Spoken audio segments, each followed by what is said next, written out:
Hi everybody, GBN Unscripted number 5 KBO season preview 2023 coming your way. Hope y'all enjoyed the NPB season preview that you saw in the last video. And if you did watch that one, you are going to know how this one works already. We're going to break down projected lineups, going to highlight a couple players for you to keep an eye on every team, and then of course predict the standings of the regular season. And on this one, with less teams, I think predicting the playoffs is a little bit more realistic. So we'll start with the 2022 defending champs, the SSG Landers.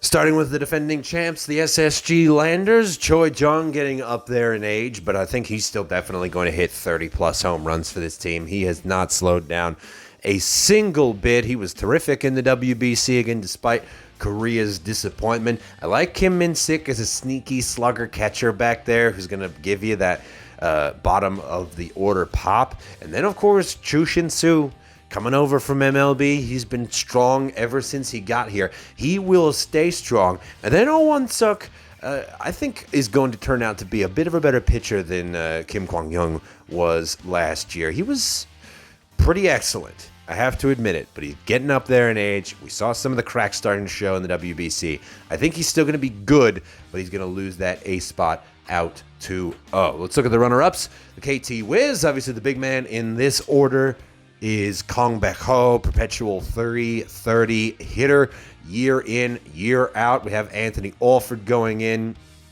and absolutely dominating out of the DH spot. He was a guy who had, I think, a lot of upside back in MLB, who I was pretty high on overall. But Young Pyo Ko is the truth. He is the truth.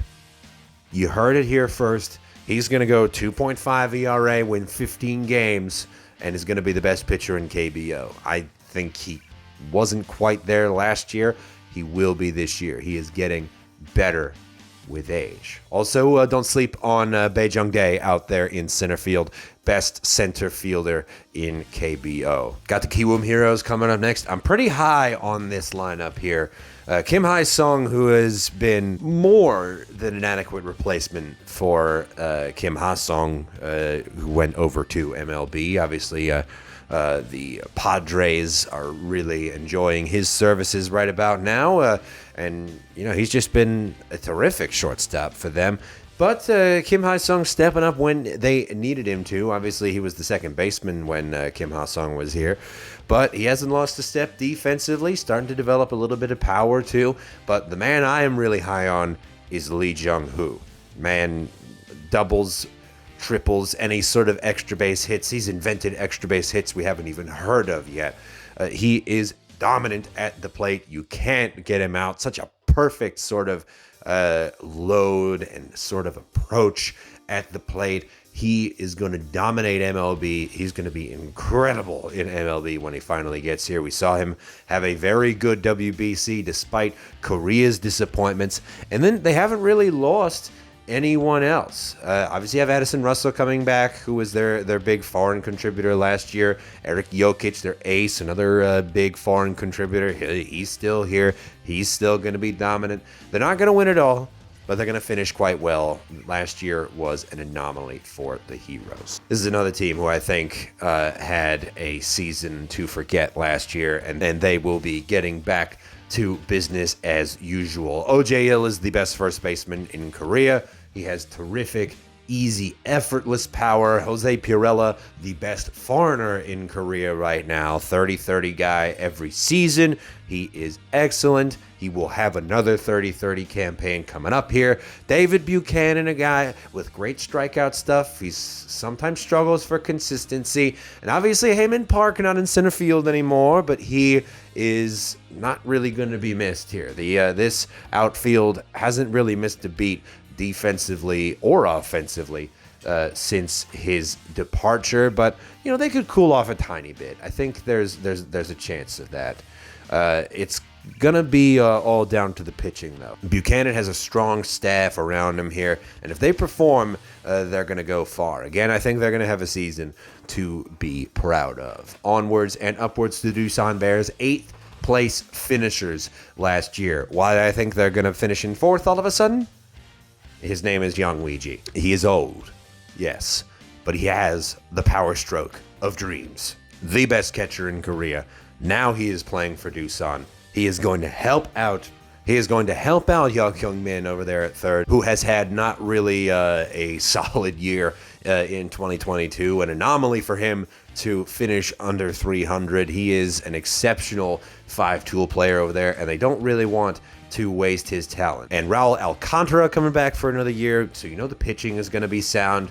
Not going to be sound to win you a Korean series or anything like that, but there will be a better season in, I think Bears fans are going to be happy with the season that the team is going to have in 2023. Moving swiftly onwards to the LG Twins, third place finishers in last year's playoffs. There you see where Heyman Park ended up. He's going to be pretty solid for them out there in center field. I love the hitting on this team. I love Kim Hyun-soo. He is still not slowed down, even in his advanced age. Kim Min-sung, also a guy you need to look out for at third base. And I'm also pretty high on Austin Dean coming in as their big four in DH. I think he's going to do some damage. He's got a big power stroke and is really going to flourish in the hitters league. And, of course, you can't talk about the Twins without talking about the addition of Oh-ji Hwan. He will be terrific for them, as he is year in, year out, no matter where he's playing. Where the wheels are going to fall off for this team is going to be in the pitching. Casey Kelly was good for him last year, but he hasn't really made too many adjustments to his game, and that pitching was a lot of the reason why they didn't end up threading the needle and going all the way. But they're going to make it into the playoffs and could surprise some people. So we'll see. And this pains me to put them out of playoff contention again. They are so freaking close to making it into the postseason, but they just haven't quite added the pieces yet. Obviously, you have Dan Straley, who was pretty excellent strikeout-wise, probably the best strikeout pitcher in Korea, aside from Eric Jokic, and he is back for another go-round with these Lotte Giants. And then in the infield, some of the usual suspects, Han Dong-hui, Jung Hoon, An Chi-hong, these guys that can really perform and be gamers for these Lotte Giants, but they're not really exceeding expectations anytime soon, and I don't think they will be again. So sixth, respectable, but not respectable enough. Now, as a fan of the Lotte Giants, I don't know if you could tell, I'm pretty satisfied putting them in here. Their pitching is exquisite. Obviously, you have one of the best aces in Korea in Lee Wee-lee. He's going to bring the heat as he usually does. But what they're going to really have to worry about is that the only consistent hitter in this lineup, at least I'm comfortable saying it so, is Socrates Brito out in center field. Great season for him in his first in Korea last year. He's going to come back with a vengeance. And then Na Sung-bum, he's fun to watch.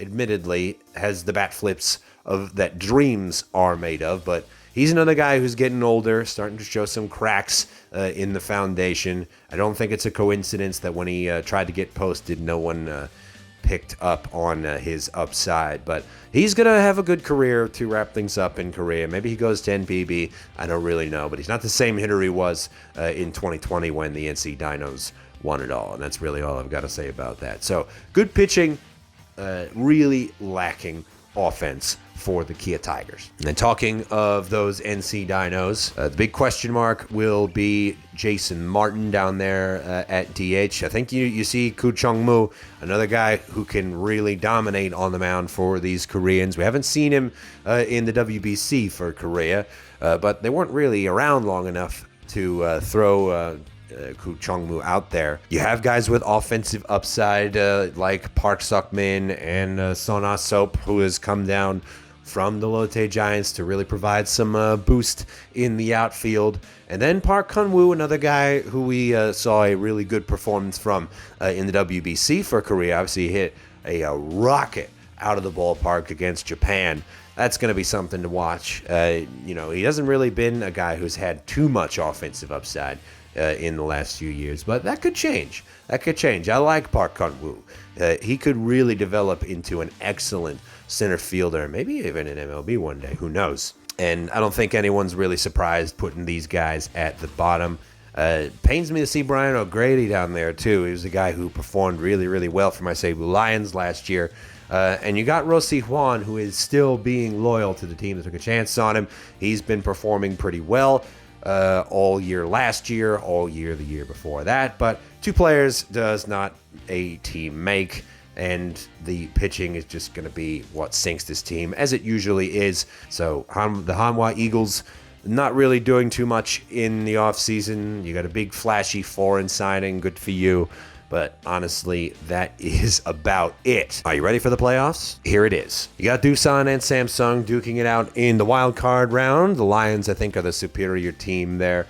The pitching's really going to be what does it for them, despite the Bears' strong offense. But the Heroes will, in turn, stymie them in the first round, to be stymied by the Wiz, who are the second most well-rounded team in Korea. And then wrapping things up, they will lose again in the Korean series to the SSG Landers, who lost no strong pieces and are just the exact same team that won the Korean series last year. They're going to do it again, plain and simple. That's the problem with a quiet off-season here. It doesn't really change the compunction of the league all that much. Obviously, we have some surprises that we can look forward to.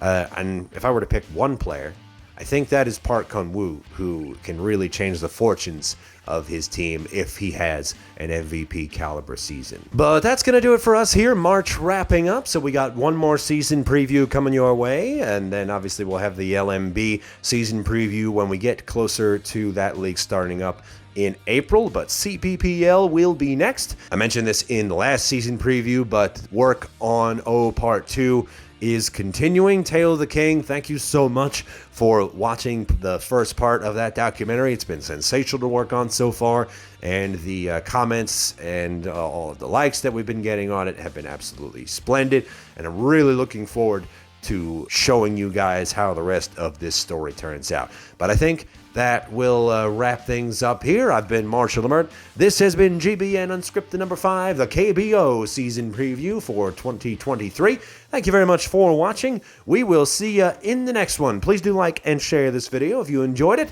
and you know somebody who would enjoy it right along with you. And be sure to hit the subscribe button along with the bell icon down below the video screen to be notified every time we upload a new video to get you your fix of the world's greatest game. Thanks again for watching, and we will see you in the next one. But for now, that's the game.